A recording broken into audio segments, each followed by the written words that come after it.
Hello ladies and gentlemen, YouTubers. Welcome back to another video on FFA. I'm your host, Nasty888. Today I've got another Japanese game for you. One of my more common civs, I would say, on this channel lately. We've been having a lot of success with them. As you might be aware, Japanese is a very strong civ in FFA. Let me go ahead and make this logo a little bit smaller here. There we go. Oops.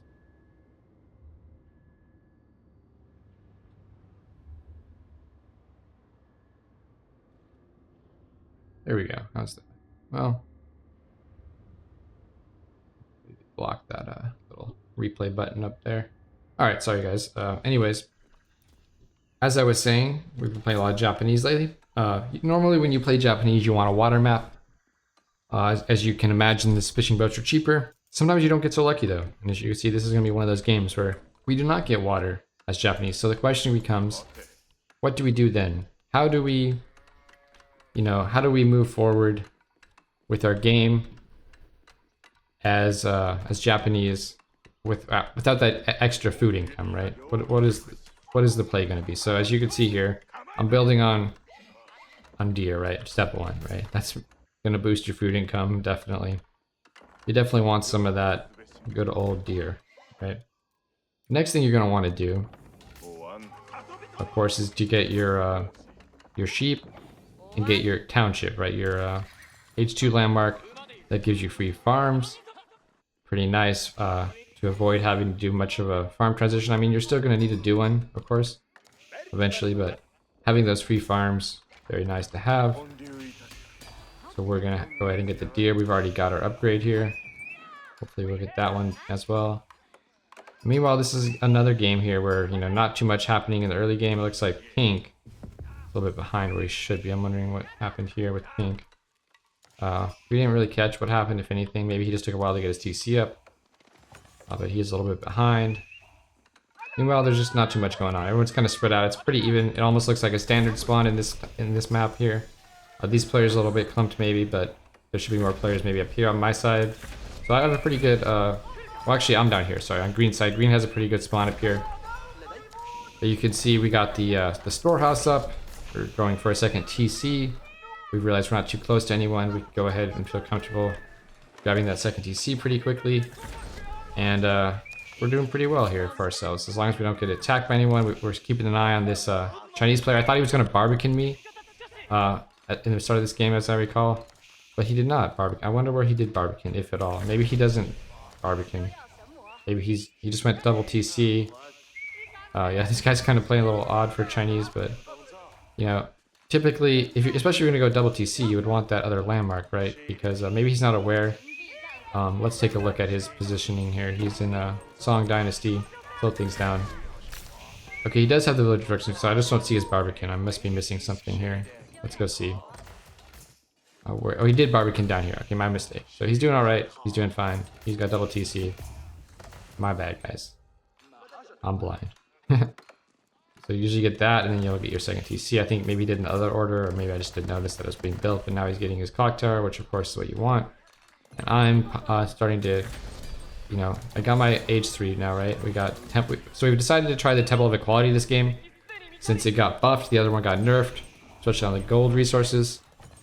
So I want to do some testing here. Unfortunately, what happens, you're going to see in this game, is that I kind of forget to build my a lot of my monks, right?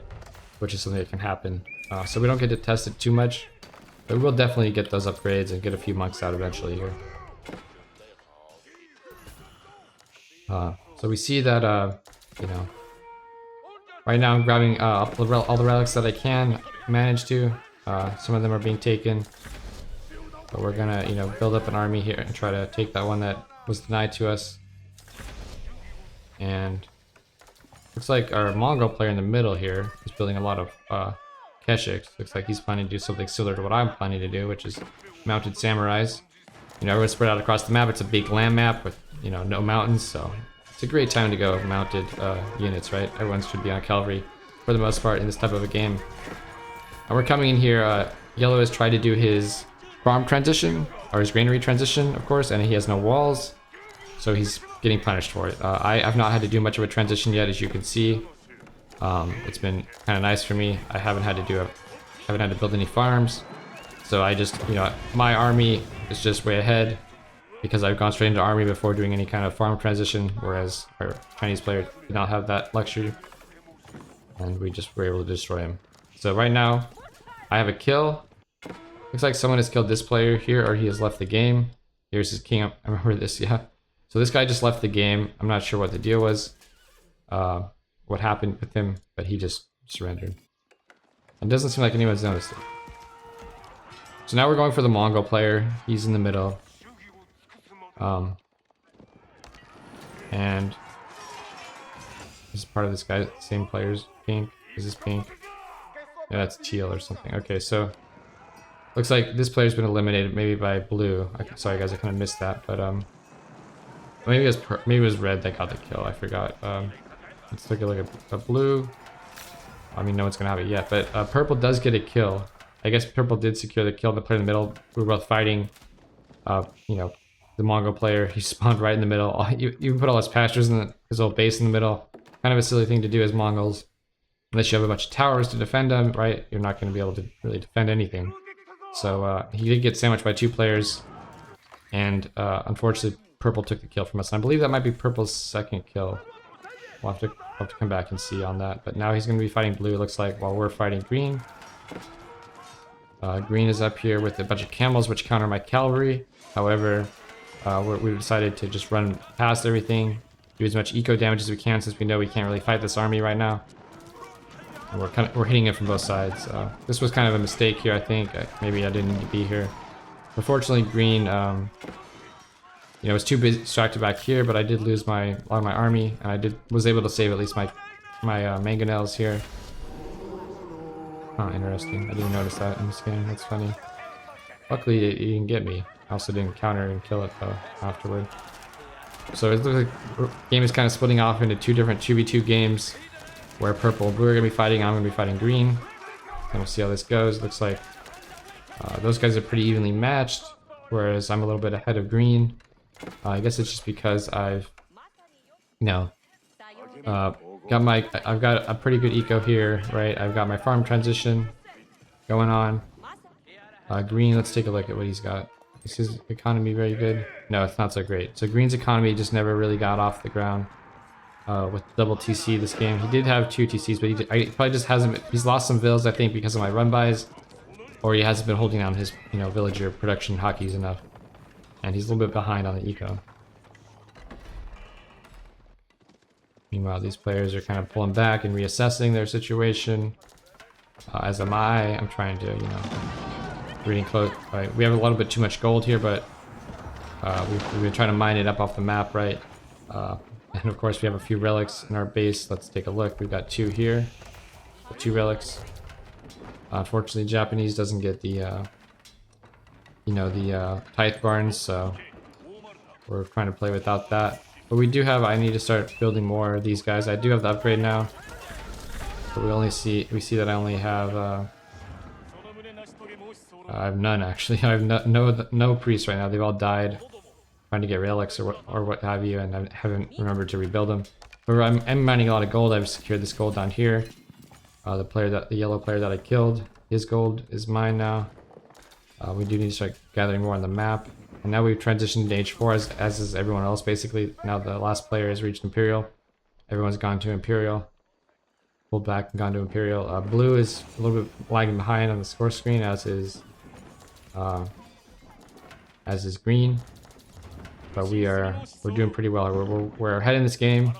We had the good eco boost, and we have the supply. Let's take a look at purple supply though. He has 2 kills, yeah. So his eco is not that great for 2 kills though. And he's still trading into blue, but it looks like he has, blue did not have much here. One of these English players that just didn't have too much going on for him, as we so often see in free-for-all. Maybe a bit of a newer player, and he's getting overrun, right? So, purple is going to pick up his 3rd kill of the game here, looks like. If things are going the way that they seem to be. We'll keep an eye on this. The king is in this main town center. Meanwhile, I think I've clicked on the king and I've identified the fact that this is a problem and that blue is dying. I'm trying to get my cavalry out here and attack purple. Or get the blue's base or whatever. Try to stop the king from going down. And I've tried to, I believe in the chat, I tried to make an alliance with green, but he didn't respond to me. I tried to say, hey, we need to get rid of purple because purple has 2 kills. He's about to get a 3rd. And somehow we've saved, by attacking into purple here, we've saved blue's king for the moment, it looks like. He's fully retreated from blue, which is amazing. I'm surprised he didn't just secure that kill there, right? Would have been, should have been pretty straightforward. I mean, obviously come back and protect.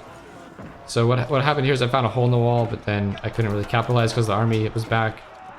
However, on this side, looks like we're breaking through. I should have actually been targeting that keep there. And we're able to kind of pull purple into 2 different directions here. And send some of my, knights down there. So as you can see, we've done a good job pulling him apart despite his huge advantage. His military actually isn't that big because he's been fighting blue. And his eco is kind of struggling right now. But unfortunately, it looks like we're going to be hit by green at the same time. So green is moving his army into my base, while I'm attacking into purple. And we're gonna have to start rallying at home. But I think, decide to stick out here for a while. I'm not too worried about green. It seems like it's kind of a slower push here. It's definitely a threat, and I probably got I'm getting a little lucky here that he's not moving faster. He doesn't have any actual siege that can destroy walls. So I want to just do as much damage to purple as possible before I go back and defend, of course, because I know if he gets to 300 supply, things are probably going to be lights out for the rest of the lobby. I know blue's pretty much destroyed at this point from when I saw my king check, I believe. And we see here that I'm just targeting, well, not yet, but we're trying to fight here. We got some, we got some mangonels punching in here.